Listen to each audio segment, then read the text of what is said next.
Olá a todos, bem-vindos de volta ao meu canal para um novo Mistério com Molly. Se você é novo por aqui, se nunca viu meu rosto antes, então, oi, eu sou Molly e eu postamos vídeos de crimes reais como este toda semana, então se você acha que isso é algo que você pode querer acompanhar, então por favor se inscreva e não se esqueça de ativar o pequeno sino de notificação para que o YouTube te avise sempre que eu postar.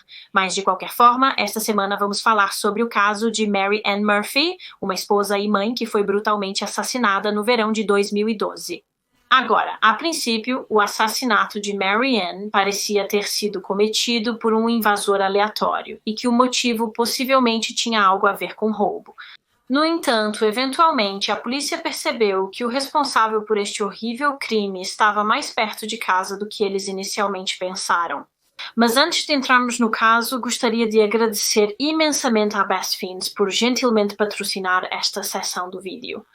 Gente, eu nem consigo dizer o quanto estou animada com este patrocinador, porque eu realmente tenho jogado este jogo há anos. Agora, sempre que tenho algum tempo livre, passo jogando Best Fiends, é o meu jogo favorito.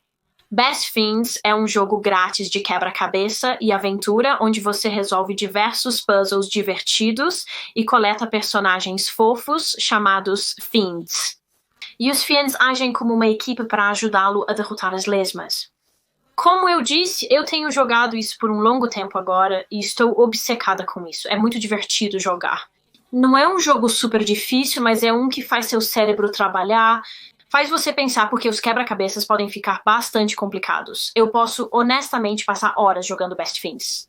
Meu momento favorito para jogar é quando estou sentada no sofá assistindo televisão ou pouco antes de ir para a cama, e também gosto de jogar quando estou fazendo uma pequena pausa do trabalho.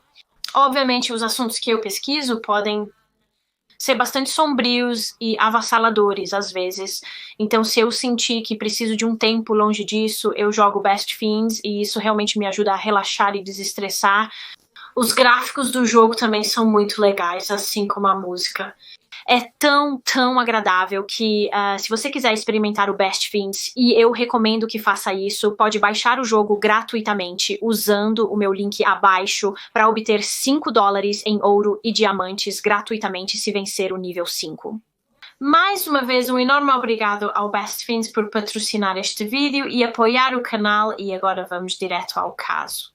Então, para o caso de hoje, estamos voltando para o ano de 2012 em Humble, que é uma cidade no condado de Harris, no Texas, nos Estados Unidos da América. Humble é uma área relativamente pequena no condado de Harris. Fica ao norte de Houston e é conhecida por ser uma área familiar, bastante segura e amigável. Há um verdadeiro senso de comunidade em Humble, e as pessoas que vivem lá dizem que é um ótimo lugar para se estar.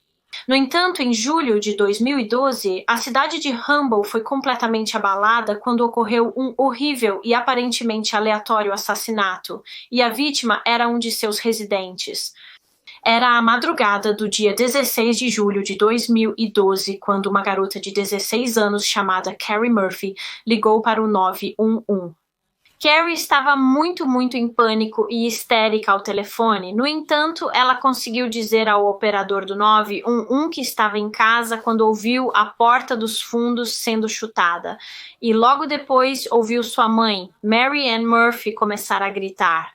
Carrie disse que assim que ouviu os gritos de sua mãe, ela saiu de casa e foi para a casa do vizinho, onde usou o telefone deles para contatar a polícia. E claro, ela estava tão preocupada com a sua mãe. Ela não tinha ideia do que estava acontecendo, ela não tinha ideia do que estava acontecendo com ela na casa. Ela simplesmente saiu correndo para buscar ajuda assim que ouviu os gritos de sua mãe, e então, quando os policiais chegaram ao local minutos depois, eles não tinham ideia do que esperar quando entraram naquela casa.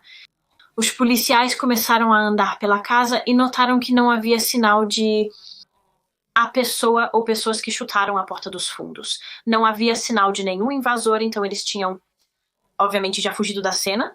No entanto, os oficiais logo encontraram a mãe de Carrie, Mary Ann Murphy, de 47 anos, em um quarto nos fundos da casa, mas infelizmente, quando a encontraram, já era tarde demais. Quando entraram naquele quarto, encontraram Mary Ann Murphy morta em sua cama. Ela estava absolutamente coberta de sangue e havia sido esfaqueada até a morte com uma faca. E este foi um ataque muito, muito brutal. Havia claramente muita raiva e agressão neste assassinato.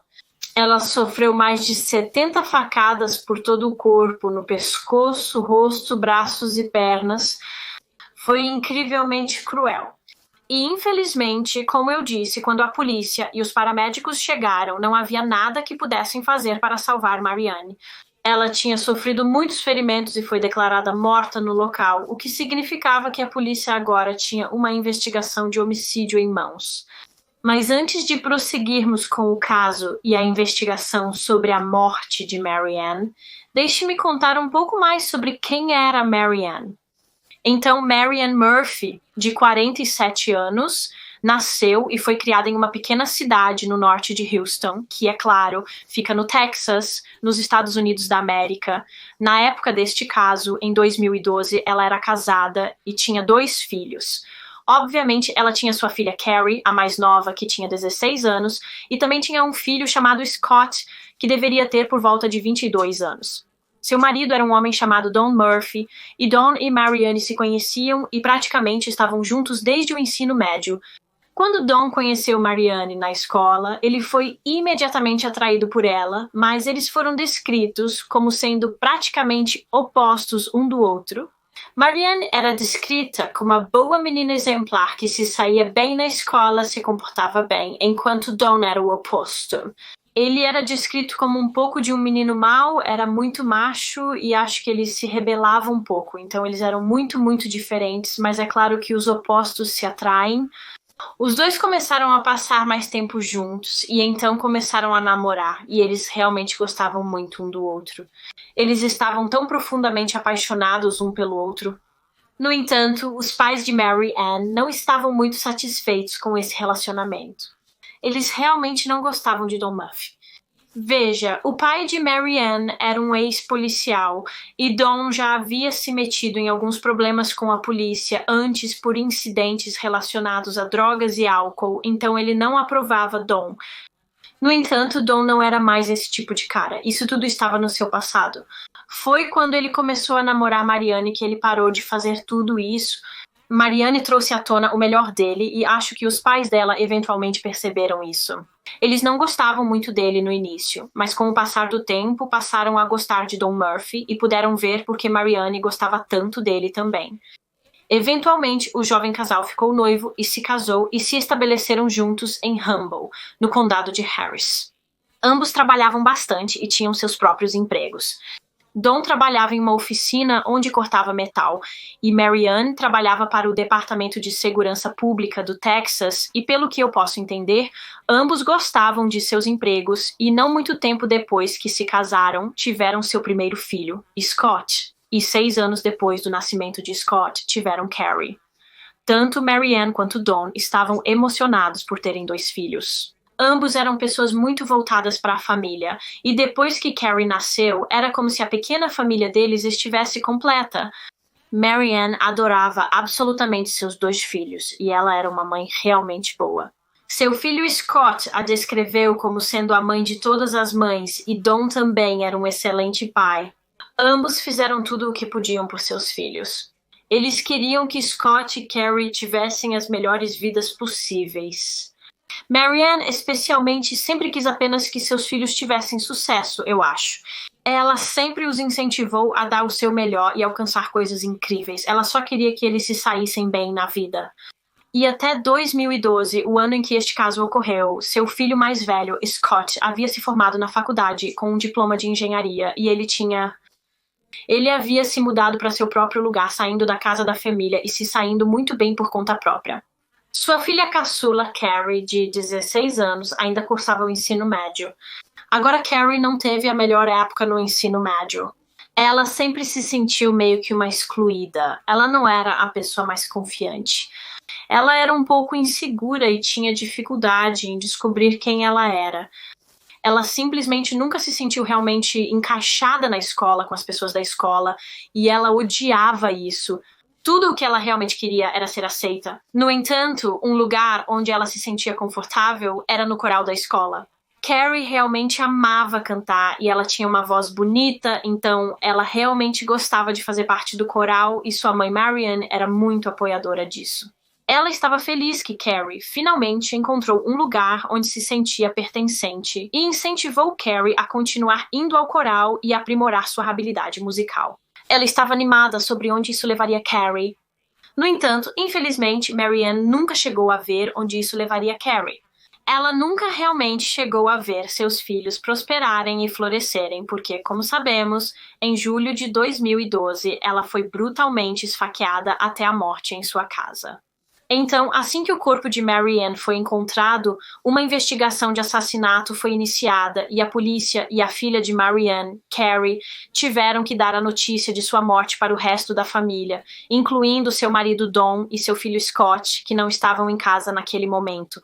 Como eu disse anteriormente, era apenas Marianne e sua filha Carrie em casa naquela noite, e Scott ficou obviamente completamente desolado quando ouviu a notícia e ele não conseguia entender por que isso tinha acontecido. Ele não conseguia compreender o fato de que alguém poderia ter feito isso com ela. Marianne era uma pessoa tão gentil e amorosa. Scott a descreveu como tendo uma alma linda, linda. Então, por que alguém iria querer matá-la? E isso é claro, o que a polícia também queria descobrir. Eles queriam determinar qual era o motivo para realizar um ataque tão horrível a uma mulher que aparentemente não tinha inimigos conhecidos. Como a casa dos Murphy agora era uma cena de crime, toda a casa havia sido isolada. Ninguém além dos detetives e equipes forenses, obviamente, podia entrar na propriedade para que as possíveis evidências não fossem contaminadas. Enquanto os detetives examinavam a cena, eles começaram a tentar juntar o que havia acontecido naquela noite. Então, obviamente, eles sabiam pela filha de Marianne, Carrie Murphy, que alguém havia arrombado a porta dos fundos e que logo depois disso sua mãe começou a gritar. Então, imediatamente, os detetives começam a pensar que isso parece ser um roubo que deu errado, uma situação de invasão domiciliar que deu errado. Eles acreditavam que o assassino de Marianne entrou pela porta dos fundos, provavelmente com a intenção de roubar o lugar. No entanto, algo que realmente confundiu a polícia foi que não parecia haver sinais de entrada forçada. A porta dos fundos estava destrancada e deixada aberta. Não estava quebrada de forma alguma, no entanto, uma coisa que estava quebrada era uma vidraça. Uma das vidraças da janela havia sido quebrada, mas o buraco que isso fez não era grande o suficiente para alguém passar por ele. E o invasor também não teria sido capaz de alcançar a maçaneta da porta a partir desta quebra, deste buraco na janela para destrancá-la por dentro. Eles não teriam sido capazes de colocar a mão através da janela quebrada e destrancar a porta. Isso deixou a polícia confusa. Não havia sinais de arrombamento, então eles estavam lutando para descobrir como o assassino entrou na propriedade. Eles quebraram a janela e tentaram arrombar a porta, supondo que estaria trancada, mas na verdade não estava. Talvez a porta estivesse destrancada e eles entraram. Quando a polícia começou a olhar mais ao redor da casa, eles notaram que nada parecia estar fora do lugar. A casa não estava particularmente bagunçada, não foi saqueada, o que novamente parecia um pouco estranho, porque originalmente a polícia pensou que essa era uma situação de roubo que deu errado. Mas nada parecia ter sido jogado ao redor ou roubado. Eu não acho que realmente faltava alguma coisa. Então a polícia começou a pensar que talvez Marianne tenha confrontado o invasor antes que eles tivessem a chance de roubar qualquer coisa, e eles simplesmente a mataram e fugiram da cena imediatamente. Mas não havia nada na cena que realmente apoiasse essa teoria também. Não havia sinais de uma luta ou confronto, não havia rastros de sangue. Parecia que Marianne foi atacada em seu quarto e foi lá que ela morreu. O ataque começou e terminou no quarto, porque o quarto e a cama onde Marianne foi encontrada estavam cobertos de sangue e o resto da casa estava praticamente normal. Outra coisa que realmente não apoiava a teoria do roubo que deu errado era a extensão das lesões de Marianne. Como mencionei anteriormente, ela havia sido esfaqueada mais de 70 vezes em todo o corpo, e isso, obviamente, sugere que este foi um ataque muito, muito violento. Havia muita raiva neste assassinato. 70 facadas não indicam que o assassino era apenas um estranho aleatório, um ladrão que havia invadido o local para roubar. Havia muita agressão para que isso tivesse sido ao acaso. Todas as evidências sugeriam que quem quer que tenha feito isso veio à casa naquela noite com a intenção de matar Marianne Murphy. Agora, depois que o corpo de Marianne foi removido de sua cama e levado embora, os investigadores da cena do crime realmente encontraram algo embaixo do travesseiro dela. Era uma pistola. Ela tinha uma arma embaixo do travesseiro e logo foi determinado que a pistola não era algo que o assassino havia deixado para trás. Na verdade, pertencia a Marianne Murphy. Obviamente, seu pai era um ex-policial, então ela sempre dormia com uma pistola embaixo do travesseiro por motivos de segurança. No entanto, ela não a usou na noite em que foi assassinada, e isso indicou à polícia que ela não sabia que estava prestes a ser atacada. Talvez ela tenha sido atacada enquanto dormia, então ela não teve a chance de sequer alcançar a arma embaixo do travesseiro. Marianne tinha alguns ferimentos de autodefesa nos braços e mãos, então ela tentou resistir um pouco, mas não teria tido tempo ou oportunidade de pegar a pistola e usá-la. Então, uma das primeiras coisas que os detetives fizeram como parte desta investigação de assassinato foi falar com a filha de Marianne, Carrie Murphy, de 16 anos, porque ela era meio que a única testemunha. Bem, ela não foi realmente uma testemunha do assassinato, porque saiu correndo de casa assim que ouviu sua mãe gritando, mas ela estava em casa naquela noite, então eles queriam saber se Carrie poderia fornecer mais contexto, como talvez uma linha do tempo dos eventos. Ela ouviu algo naquela noite? Viu alguma coisa antes de fugir de casa?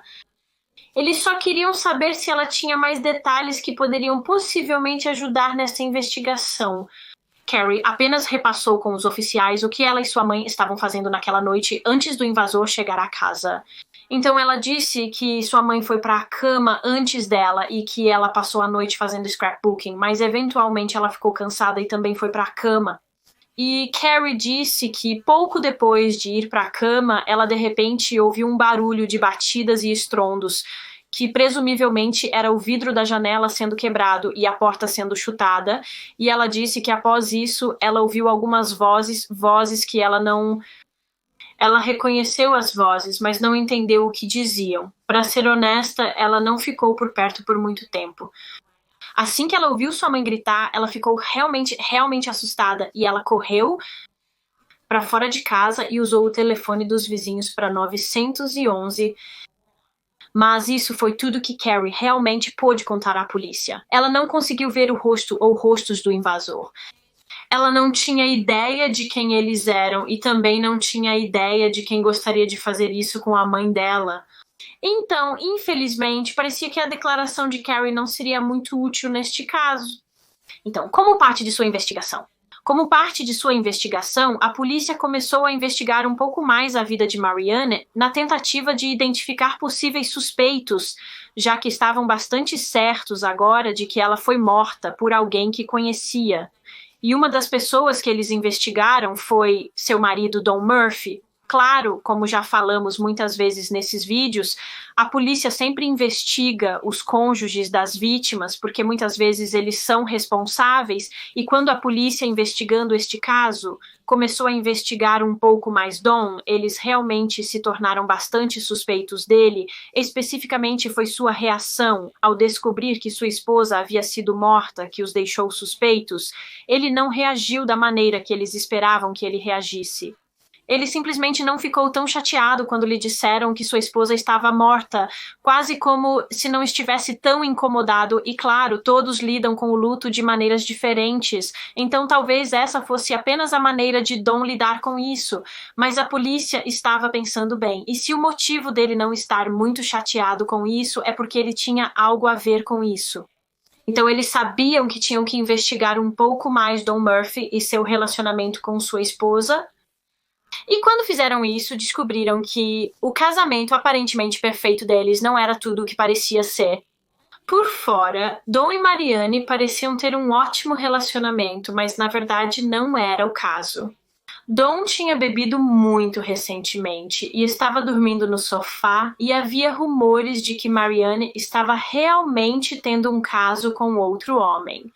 E quando os detetives deram uma olhada nos registros do celular de Marianne, eles conseguiram determinar que esses rumores eram verdadeiros. Marianne estava tendo um caso com um homem do trabalho dela e ele se chamava Mike, eu acredito. O registro telefônico revelou que a última pessoa com quem ela falou antes de ser assassinada naquela noite foi Mike. Então, além de investigar Dawn Murphy, a polícia também começou a investigar esse Mike. Agora, Dawn disse aos investigadores que estava no trabalho na noite em que Marianne foi morta. Ele estava trabalhando no turno da noite e então a polícia foi ao trabalho de Dawn para verificar se isso era verdade e era. Seus colegas confirmaram seu álibi. Ele estava no trabalho no momento do assassinato, então ele não poderia ter sido o assassino e ele foi descartado. Mas e o Mike? Ele poderia ter algo a ver com isso, já que sabemos que ele foi a última pessoa com quem Marianne falou naquela noite? Então os detetives foram falar com o Mike e ele estava muito abalado com a morte de Marianne e admitiu que sim, ele e Marianne estavam tendo um caso. No entanto, Mike afirmou que não era bem um relacionamento romântico. Eu não acho que os dois estavam apaixonados um pelo outro. Era principalmente apenas um relacionamento sexual e nada mais. Mike aparentemente foi muito cooperativo com a polícia. Ele estava feliz por eles olharem seu telefone. Ele estava feliz em responder a qualquer pergunta e deu seu álibi para a hora do assassinato. Não tenho certeza exatamente onde ele disse que estava naquela noite, mas onde quer que fosse, poderia ser confirmado através dos dados de sistema de posicionamento global do seu celular. Então ele também foi descartado. Então agora que Dawn e Mike foram ambos eliminados da investigação, a polícia meio que voltou à estaca zero. Esses dois homens pareciam suspeitos promissores, mas ambos os álibis foram confirmados, então não poderiam ter sido eles. Então, com eles agora descartados, a polícia continuou investigando outras pessoas na vida de Marianne, aquelas que estavam mais próximas dela, e isso incluía seus 2 filhos, Scott e Carrie. Agora Scott já não morava mais na casa da família neste ponto em 2012. Ele havia se mudado para seu próprio lugar e os detetives conseguiram confirmar que ele não estava em lugar nenhum da área no momento do assassinato de sua mãe. Então isso deixa Carrie Murphy de 16 anos, que como sabemos, estava em casa naquela noite. Agora falamos sobre a versão dos eventos de Carrie anteriormente. Ela alegou que ouviu a porta sendo chutada e ouviu algumas vozes e então, quando sua mãe começou a gritar, ela saiu correndo da casa e ligou para os serviços de emergência. No entanto, quando a polícia começou a investigar um pouco mais as declarações de Carrie, eles perceberam que as evidências da cena do crime contradiziam completamente a história dela. Primeiramente, algumas das evidências forenses não se alinhavam com a história de Carrie. Basicamente, quando o corpo de Marianne foi encontrado em sua cama, como eu disse, ela estava completamente coberta de sangue. Havia sangue por toda parte. No entanto, quando a polícia chegou à cena do crime, poucos minutos após a ligação telefônica de Carrie, a maior parte desse sangue já havia secado. A coagulação do sangue já havia começado. Coagulação, né, a propósito, é o processo no qual o sangue passa de um líquido para algo como um gel ou sólido. Então, quando o sangue começa a secar depois de um tempo. E como eu disse, quando os investigadores chegaram ao local, a maior parte desse sangue já estava seco, sugerindo que o sangue estava lá há bastante tempo e que Marianne havia sido esfaqueada até a morte pelo menos 1 hora, possivelmente 2 horas antes de Carrie contatar o 911. De acordo com Carrie, ela saiu correndo da casa assim que ouviu sua mãe gritar, mas essa evidência forense vai completamente contra isso. Essa evidência mostra que Marianne já estava morta pelo menos 1 hora antes de Carrie ligar para o 911. Então ela estava mentindo, mas por que ela mentiria? E o que ela estava fazendo naquele intervalo entre o momento em que Marianne foi assassinada e ela contatou a polícia? Ela estava apenas em casa com o corpo morto de sua mãe? Agora, outra prova que contradizia completamente a história de Carrie era a janela quebrada. Se você se lembra de antes, nós falamos sobre como alguém tinha quebrado o vidro da janela, mas este vidro não era grande o suficiente para alguém subir por ele e entrar na casa. Bem, a polícia notou que o vidro desta janela quebrada estava do lado de fora da casa no chão, o que não fazia sentido, porque se alguém estivesse do lado de fora da casa e estivesse tentando invadir e quebrasse esta janela, o vidro certamente estaria em... O vidro deveria estar no interior da casa, mas estava no chão do lado de fora. Então, alguém tinha quebrado a janela de dentro da casa, e isso sugeriu à polícia que a pessoa que quebrou essa janela de dentro estava tentando fazer parecer que isso foi uma invasão. A cena foi encenada. Alguém se deu ao trabalho de quebrar uma janela para fazer parecer que um intruso havia entrado na casa e esfaqueado Mary Ann.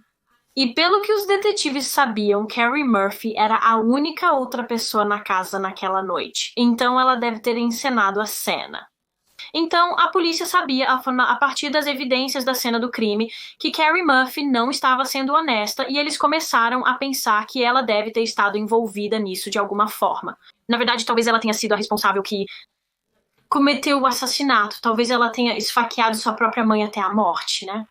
Então, após isso, a polícia levou Carrie Murphy, de 16 anos, para a delegacia para uma entrevista e basicamente apresentou a ela as evidências da cena do crime e disseram: olha, essas evidências não correspondem à sua história, Carrie. As evidências sugerem que você não está nos contando toda a verdade sobre o que aconteceu naquela noite.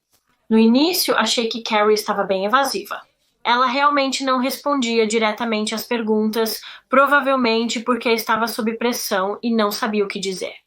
No entanto, eventualmente ela começou a mudar um pouco a sua história. Então, antes, ela disse que ouviu algumas vozes naquela noite antes de sua mãe começar a gritar. Mas inicialmente, ela afirmou não compreender o que essas vozes diziam. Mas agora ela estava dizendo que, na verdade, ela ouviu as vozes mencionarem algo sobre arrombar a fechadura da porta. Era tão óbvio para os detetives que ela estava inventando tudo isso na hora e esperava que eles acreditassem, mas é claro que eles não acreditaram. Eles não acreditaram nela. Eles perguntaram ao pai de Carrie, Don, se ela poderia fazer um teste de polígrafo e ele deu permissão para isso. Então eles se sentaram com Carrie e fizeram um teste de detector de mentiras, o qual ela não passou. Os detetives sabiam que Carrie estava mentindo e disseram isso a ela, afirmando que ela não estava contando a verdade. E logo após isso, ela fez uma confissão. Ela admitiu que, na verdade, sabia quem matou sua mãe naquela noite. Ela viu o rosto deles. Carrie afirmou que a pessoa que matou Marianne era alguém com quem ela realmente estudou, um garoto chamado Zayn Ahmed. Agora, Zayn era alguns anos mais velho que Carrie, como eu disse. Eles estudaram juntos e eram realmente bons amigos, e eu acho que Zayn talvez tivesse uma quedinha por Carrie. Ele a convidou para sair algumas vezes, mas ela sempre o recusou porque não gostava dele dessa maneira. Mas de qualquer forma, Carrie disse que na noite do assassinato de sua mãe, Zane foi à casa dos Murphy e ele matou Marianne. Mas se isso é verdade, por que Zane mataria Marianne? E por que Carrie encobriria isso para ele? Por que ela encobriria a pessoa que assassinou sua mãe? Bem, Carrie afirmou que sabia que Zane iria à casa naquela noite. Os dois planejaram que ele viria porque ele deveria assustar Marianne, mas não era para matá-la, e o motivo pelo qual Carrie queria que Zane assustasse Marianne era porque ela estava brava com a mãe, pois sua mãe estava tentando impedi-la de ver sua namorada. Basicamente, na época em que este caso ocorreu, Carrie estava em um relacionamento com uma jovem de 19 anos chamada Rebecca Keller. Carrie e Rebecca frequentavam a mesma escola e se conheceram no coral da escola, como eu disse antes. Carrie nunca se sentiu realmente integrada na escola. Ela não tinha muitos amigos, sempre se sentiu um pouco excluída e teve dificuldades para descobrir quem ela era. Na verdade, uma das coisas com as quais ela lutava era sua sexualidade. No entanto, quando ela entrou para o coral da escola, tudo isso mudou completamente.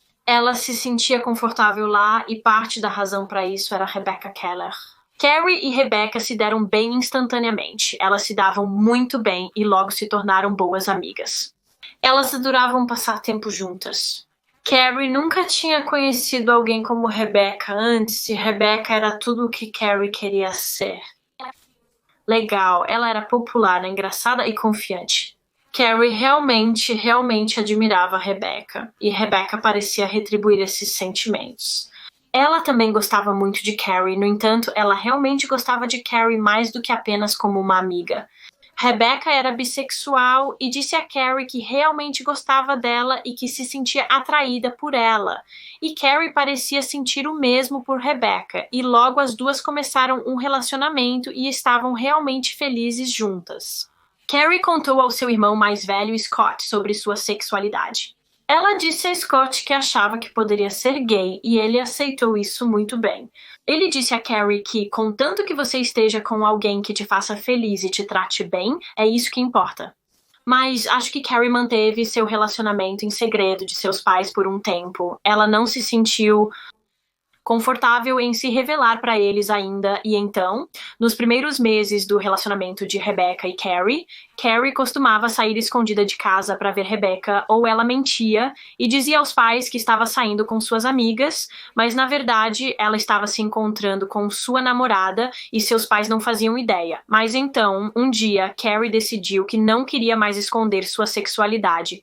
Ela queria que seus pais soubessem quem ela era. E então, ela os sentou e disse a eles que era gay, e seus pais, na verdade, ficaram bem com a notícia. Seu pai, Don, foi um pouco mais aceitativo para começar do que sua mãe, Marianne. Marianne era uma pessoa bastante tradicional. Ela sempre imaginou que Carrie ficaria com um homem quando fosse mais velha, mas no final das contas, ela aceitou a sexualidade de sua filha. Se Carrie estivesse feliz, ela também ficaria. No entanto, quando Marianne descobriu com quem Carrie estava namorando, ela não foi tão aceitativa. Ela não aprovava Rebecca Keller. E o motivo pelo qual ela não aprovava Rebecca era porque ela tinha 19 anos e Carrie tinha apenas 16. Então Carrie ainda era uma criança e a idade legal de consentimento no Texas é de 17 anos. Então Rebecca estava quebrando a lei. Eu acho que Marianne sentia como se Rebecca estivesse se aproveitando de Carrie. Carrie era jovem e impressionável e ela simplesmente sentia que Rebecca era uma má influência para sua filha. Então ela estava muito preocupada com Carrie. Ela não queria que ela estivesse com Rebecca e então disse a ela que não estava mais autorizada a vê-la. Mas claro, como todos nós sabemos, na maioria das vezes, quando você diz a um adolescente que ele não pode fazer algo, isso apenas faz com que ele queira fazer ainda mais. Carrie não ouviria sua mãe. Ela ainda veria e encontraria Rebecca. Ela sairia escondida de casa e até roubaria as chaves do carro de sua mãe enquanto ela dormia e dirigiria para encontrar sua namorada. Mas Marianne acabou descobrindo tudo isso sobre o fato de que Carrie ainda estava vendo Rebecca e ela decidiu puni-la colocando Carrie de castigo e tirando seu celular. Então agora, Carrie não só não podia ver sua namorada, como também não podia falar com ela, nem mesmo por telefone. Carrie estava realmente chateada e brava com sua mãe. Ela sentia que estava sendo realmente injusta e muito rigorosa, e então, alguns dias antes do assassinato, ela elaborou um plano com seu amigo de escola, Zain Ahmed, e isso nos traz de volta aonde estávamos antes no caso.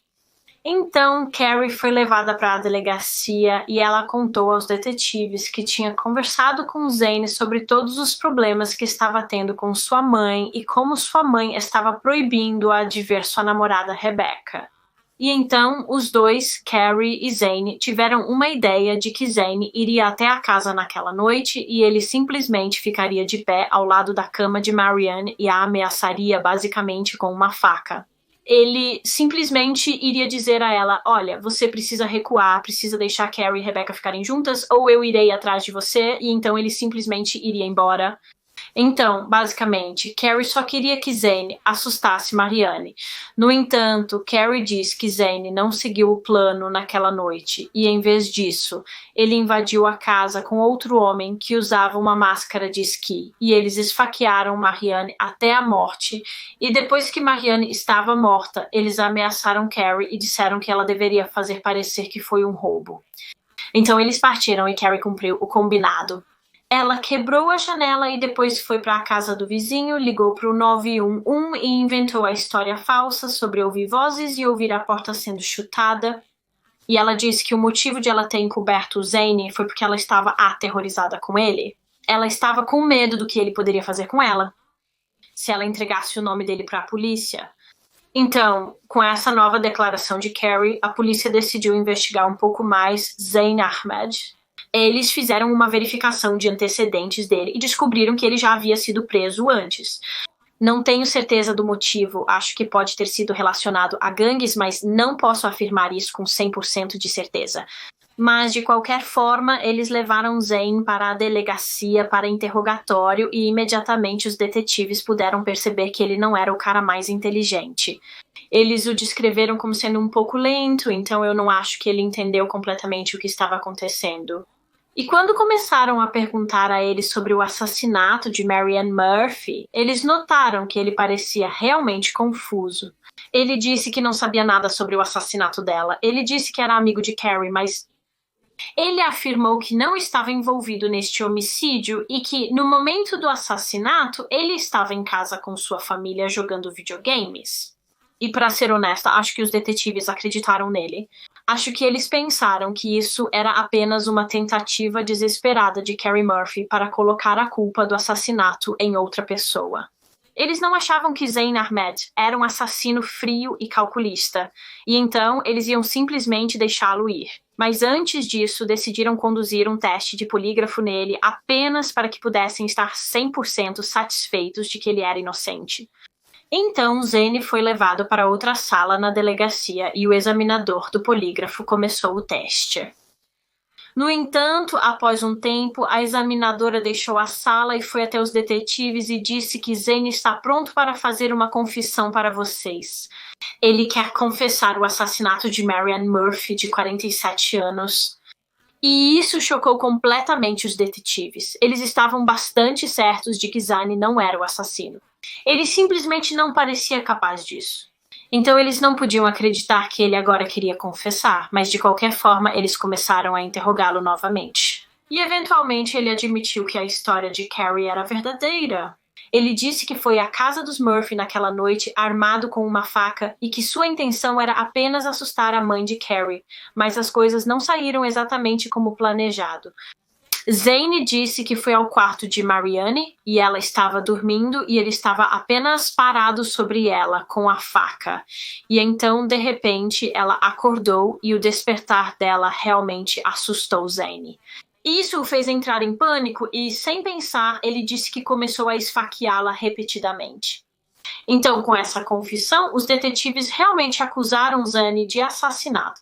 No entanto, apesar disso, apesar de acusá-lo, eles ainda não acreditavam que ele era o assassino. Eles não acreditavam que essa confissão era genuína. Eles só o acusaram porque tinham que fazer isso, realmente, apenas no caso de ele ser o assassino, para que pudessem tirá-lo das ruas caso ele fosse uma ameaça para os outros. Mas, como eu disse, eles não achavam que ele era. Parecia que Zane estava apenas dizendo a eles o que ele achava que eles queriam ouvir, e então os detetives sabiam que esse caso estava longe de terminar. Eles precisavam cavar um pouco mais fundo e descobrir o que realmente estava acontecendo aqui. Zane era realmente o assassino que eles estavam procurando, ou alguém, Carrie Murphy, apenas tentou colocar a culpa nele porque sabiam que ele era um alvo fácil. Então, os detetives continuaram interrogando Zane após sua confissão e uma das coisas que eles perguntaram a ele foi: quando você entra na casa dos Murphy, como você chega ao quarto da Marianne? Se você a matou, se você esteve naquela casa, como você chega ao quarto dela? E a resposta de Zane a essa pergunta praticamente provou aos detetives que ele não era o assassino, porque ele disse que para chegar ao quarto da Marianne você tem que subir um lance de escadas. Mas não havia escadas na casa dos Murphy. Era uma casa térrea. Os detetives também falaram com a família de Zane e eles disseram que ele não poderia ter sido o assassino porque estava em casa na hora do assassinato jogando videogames e o histórico deste videogame poderia realmente provar isso. E também acredito que havia uma foto dele em casa naquela noite. Então havia evidências sólidas de que ele não estava no local do crime. Ele não poderia ter sido, ele não pode estar em 2 lugares ao mesmo tempo. Então, os detetives estavam agora mais certos do que nunca de que ele não era o perpetrador. E Zane disse que só confessou o assassinato porque pensou que se confessasse, eles o deixariam ir para casa. Mas as acusações contra Zane foram retiradas. E então, mais uma vez, eles voltaram sua atenção para a filha da vítima, Carrie Murphy, que a essa altura já havia mentido várias vezes para a polícia. Carrie foi levada de volta à delegacia para outro interrogatório. No entanto, desta vez, agora que ela havia sido pega novamente, ela decidiu ficar muito quieta e pediu um advogado. Ela não iria cooperar mais até que tivesse um advogado. E então, por causa desse silêncio de Carrie, os detetives decidiram falar com o irmão mais velho de Carrie, Scott, e ele apenas os guiou pelo que havia acontecido nas semanas antes da morte de sua mãe. Ele contou a eles sobre como Marianne estava tentando fazer Carrie parar de ver Rebecca. Ele informou que o telefone de Carrie foi confiscado e que ela sofreu uma punição. Ele contou a eles sobre como Carrie escapava de casa para ver sua namorada, e ele até contou a eles que um dia, pouco antes do assassinato de sua mãe, seu pai Don chegou em casa e encontrou sua filha Carrie e sua namorada Rebecca. Acredito que no chuveiro juntas, e ele estava furioso. E ele expulsou Rebecca. E então Scott também contou à polícia que, novamente pouco antes do assassinato de Marianne, ela havia acessado o telefone de Carrie e descoberto que as duas garotas estavam enviando fotos nuas uma para a outra, e isso foi a gota d'água para Marianne. Ela estava tão desconfortável com esse relacionamento porque, como eu disse anteriormente, a idade legal de consentimento no Texas é de 17 anos e Carrie tinha apenas 16. Então, ela estava determinada agora mais do que nunca a manter essas duas separadas. E Marianne até foi à polícia e denunciou Rebecca e também colocou uma ordem de restrição contra ela. E Carrie odiava sua mãe por fazer isso. Claro, sendo tão jovem quanto ela era, ela não via isso pelos olhos de sua mãe. Ela não via que Marianne estava apenas sendo protetora e cuidando dela. Ela apenas via isso como minha mãe está me mantendo longe da pessoa que eu amo, ela é má. E a partir deste ponto, o relacionamento de Carrie e Marianne nunca mais foi o mesmo. Elas moravam juntas, mas quase nunca se falavam porque estavam muito irritadas uma com a outra. Então, com todas essas informações de Scott sobre Carrie e seu relacionamento com a mãe nas semanas e meses que antecederam sua morte, a polícia pôde ver que Carrie teria um forte motivo para o assassinato. Mas eles começaram a se perguntar se Carrie agiu sozinha nisso ou se talvez Rebecca Keller fosse sua cúmplice, já que ela também tinha um forte motivo para querer Marianne morta. Marianne a denunciou para a polícia e obteve uma ordem de restrição contra ela. E Rebecca foi muito vocal para suas amigas sobre o quanto isso a irritava, sobre o quanto a mãe de Carrie a irritava. Agora, uma coisa que eu ainda não mencionei é que quando a polícia falou com Scott, eles aprenderam com ele que Rebecca realmente havia fornecido a Carrie um celular secreto, obviamente porque Marianne continuava tirando o de Carrie. E esse telefone secreto era apelidado de telefone coelho, acho que porque esse era o apelido de Carrie para Rebecca Coelho, e era uma maneira das duas meninas manterem contato uma com a outra sem Marianne saber. E quando a polícia descobriu sobre esse telefone, isso apenas aumentou ainda mais a suspeita deles, porque eles estavam pensando, bem, se Carrie tinha um telefone em sua posse naquela noite, por que ela não o usou para ligar para a polícia? Se você se lembra, ela saiu correndo de casa e pediu para usar o telefone do vizinho, mas ela tinha o telefone dela consigo, então por que ela simplesmente não usaria isso? Foi porque ela não queria que a polícia soubesse sobre esse telefone secreto porque havia evidências incriminatórias nele? Os detetives sabiam que tinham que dar uma olhada neste telefone, então eles perguntaram à empresa de telefonia móvel se poderiam ter acesso aos registros do telefone, e enquanto esperavam que esses registros voltassem, eles trouxeram Rebecca Keller para um interrogatório e durante sua entrevista, Rebecca admitiu que havia dado a Carrie um telefone secreto. No entanto, ela afirmou que ela e Carrie não haviam realmente falado uma com a outra em várias semanas. Ela disse que tentaram fazer o relacionamento funcionar, mas simplesmente não deu certo. E então, eles terminaram as coisas e pararam de se falar cerca de 1 mês e meio antes do assassinato de Marianne Murphy. No entanto, quando os detetives finalmente conseguiram acesso aos registros do telefone do coelho, eles puderam ver que isso não era verdade.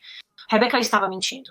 O registro telefônico mostrou que as duas garotas haviam trocado mensagens e se ligado muitas vezes naquele mês e meio antes do crime. E na noite em questão, na noite em que Marianne foi morta, elas haviam se ligado e trocado mensagens várias vezes. Então os detetives confrontaram Rebecca com essa evidência do telefone do coelho e assim que ela percebeu que havia sido pega, ela mudou sua história. Rebecca contou à polícia que na noite em que Marianne foi assassinada, Carrie realmente ligou para ela e disse que ela acabara de esfaquear sua mãe até a morte.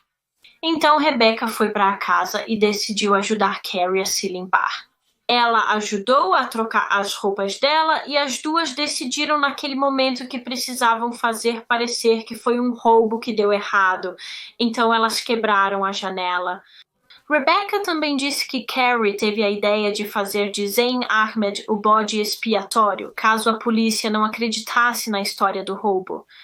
Então, a história de Rebecca era que Carrie era a assassina e que ela só descobriu sobre o assassinato depois, e a única coisa que ela fez foi ajudar Carrie a limpar tudo.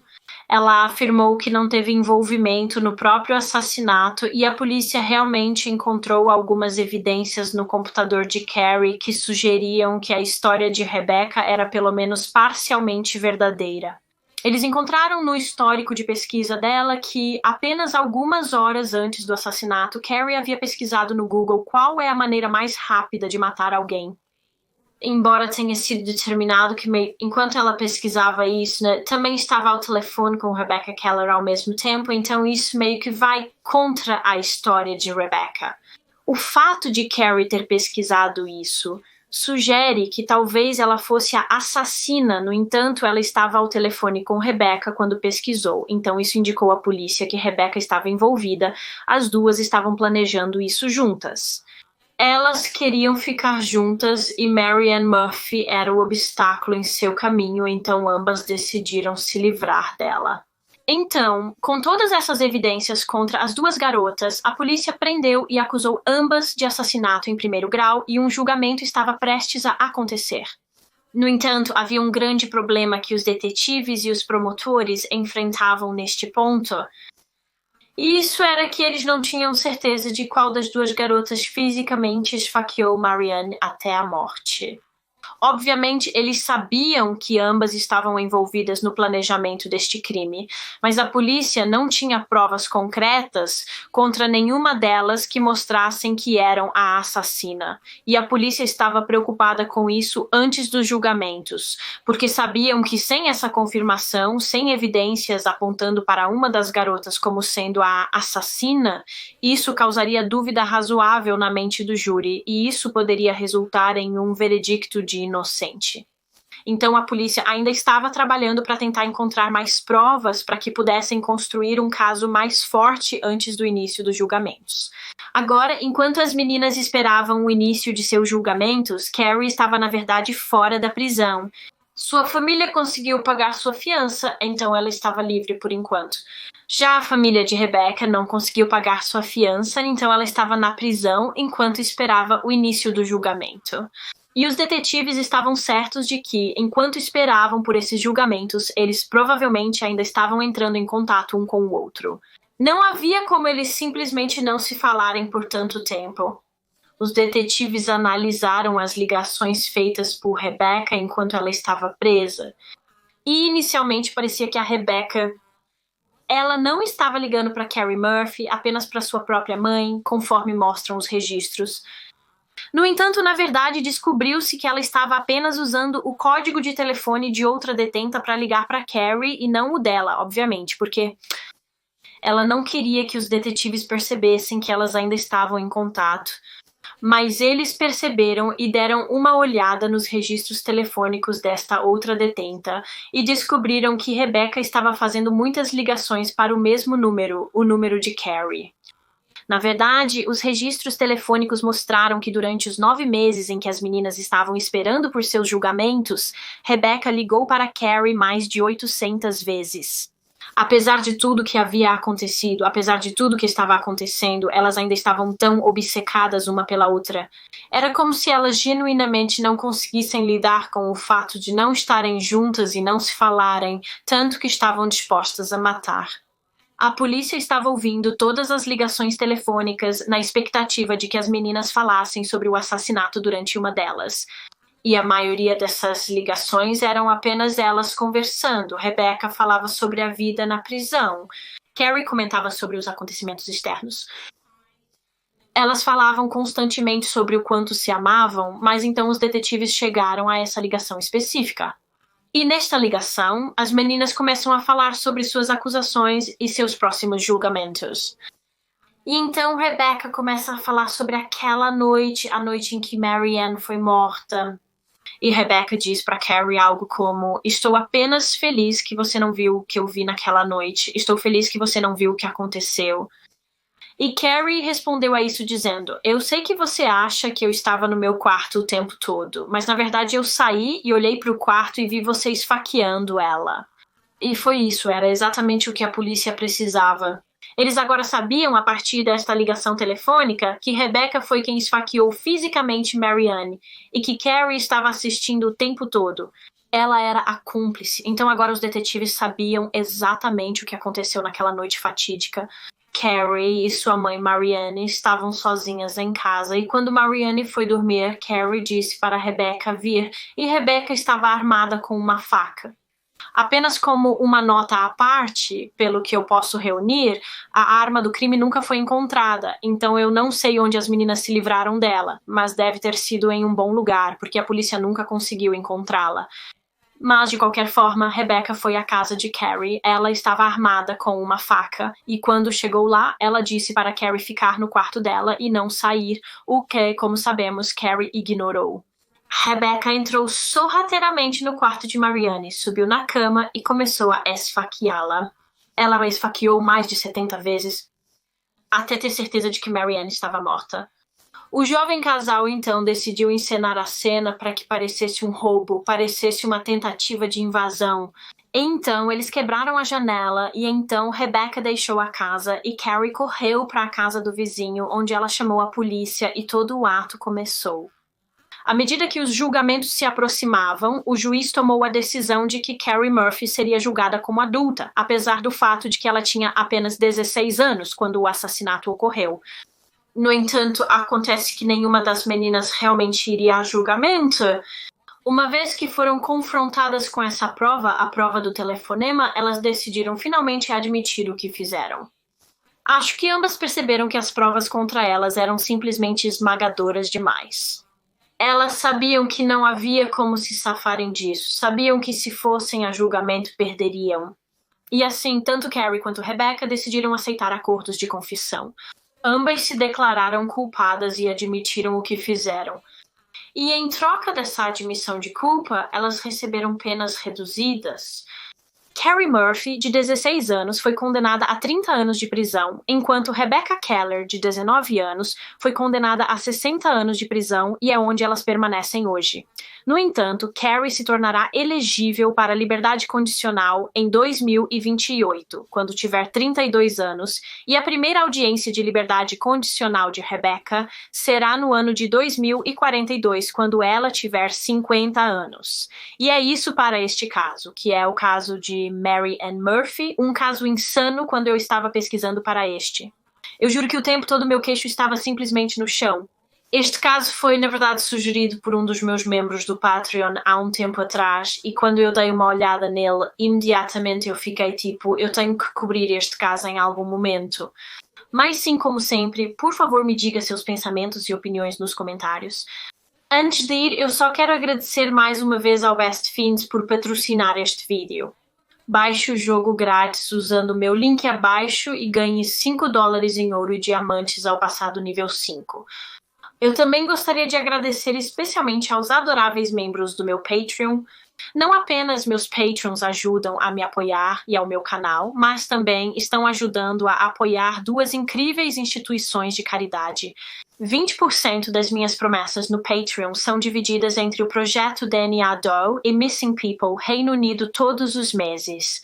O projeto DNA Doe é uma organização totalmente voluntária que usa genealogia genética para tentar identificar Jane e John Does. E Missing People Reino Unido é uma instituição de caridade independente que não só ajuda a encontrar pessoas atualmente desaparecidas no Reino Unido, mas também oferece apoio às famílias e amigos de pessoas desaparecidas. Então, muito obrigada aos meus membros do Patreon. Eu realmente não poderia fazer o que faço neste canal sem o amor e o apoio de vocês. Se alguém mais quiser se tornar um membro da nossa pequena família Patreon, o link está sempre na descrição dos meus vídeos. Muito obrigada a todos por assistirem. Por favor, curtam este vídeo e se inscrevam se ainda não o fizeram e eu vejo vocês na próxima semana para outro mistério com Molly. Tchau, pessoal. Tchau, pessoal.